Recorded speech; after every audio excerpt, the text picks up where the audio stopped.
আপনার নামটা কি? মিথিলা। কি হয়েছে আপনার?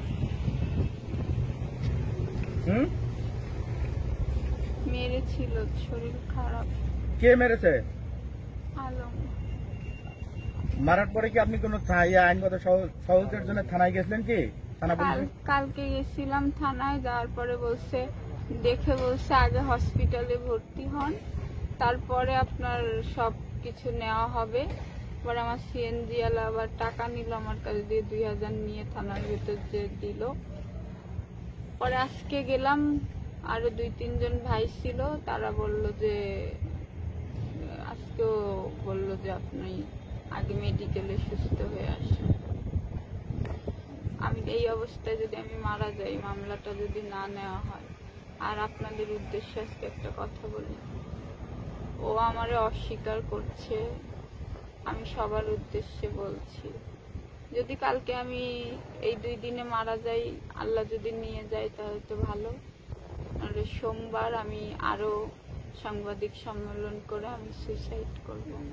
আপনি কি ওসি সাহেবের সাথে কথা বলছিলেন আপনার মামলার বিষয়ে? পাশে এক ভাইরা ছিল, তারা বলছে, আমি আপনি তো উপস্থিত ছিলেন, সামনেই ছিলেন? ছিলাম, কিন্তু আমি কথা বলার মতো অবস্থায় কি ছিলাম না। ওসি সাহেব কি উত্তর দিয়েছে? আপনাদের কি উত্তর দিয়েছে? ওই ভাইরা জানে, আমি শুনিনি, আমি অসুস্থ ছিলাম। ওই ভাইরা শুনছে নাকি আপনাকে কোর্টে মামলা করতে বলছে, এটা কি সঠিক? হ্যাঁ হ্যাঁ, কোর্টে মামলা করতে বলেছে। আলমের নাম শুনে আপনার মামলা নেয়নি, এই তো? হ্যাঁ, কোর্টে মামলা করতে বলেছে। কোর্টে মামলা আমি কিচ্ছু বুঝি না।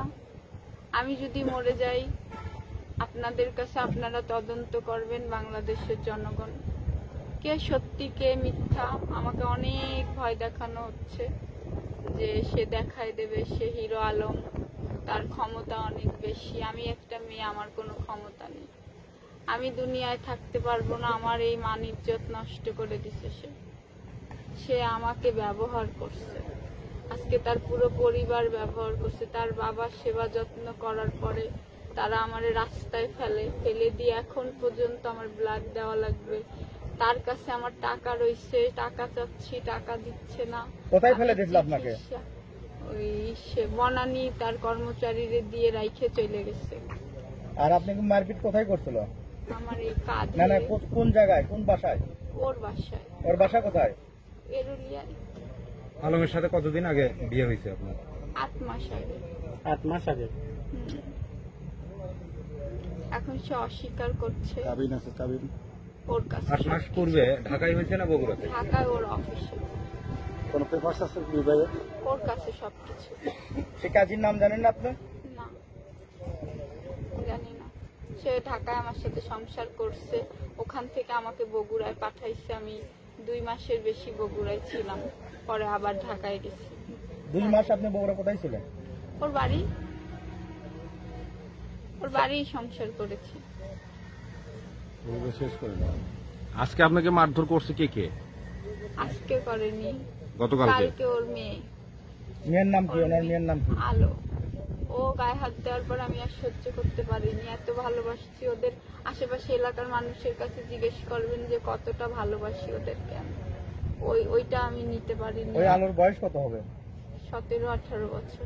আচ্ছা, আলমের প্রতিবেশীরা জানে কি আপনি মানে আলমের স্ত্রী আপনি? হ্যাঁ, সবাই জানে, আর প্রতিবেশীরা সবাই জানে, ঢাকায় জানে, এখানে সবাই জানে। নিউরোসায়েন্স হসপিটালে ডাক্তার থেকে, আয়া থেকে, বুয়া থেকে, কর্মচারী থেকে, আশেপাশের দোকান থেকে সবাইকে ও বলছে ম্যাডাম, আপনাদের ম্যাডাম। আপনার সঙ্গে এখন কে কে আছে? আমার সঙ্গে কেউই নেই। আমি তো বগুড়ার লোকাল না, আমি তো ঢাকার। ঢাকা কোন জায়গা? ঢাকা, পুরন ঢাকা। এখানে আমার কেউই নেই। এই একটা ভাবি পরিচিত, তাও রক্তের সম্পর্ক না। উনি যদি না থাকতো এত সময় আমি মারাও যাইতে পারতাম। আচ্ছা, আপনার পুরো নামটা আর বাবার নামটা একটু বলেন। না, আমি আমার বাবার নাম বলতে পারবো না। আপনার নাম? মিথিলা ডাকলাম। ভালো নাম কি? আর কোনো নাম আছে আপনার? হ্যাঁ, মিথিলাটাই সবাই চেনে। আচ্ছা। এটা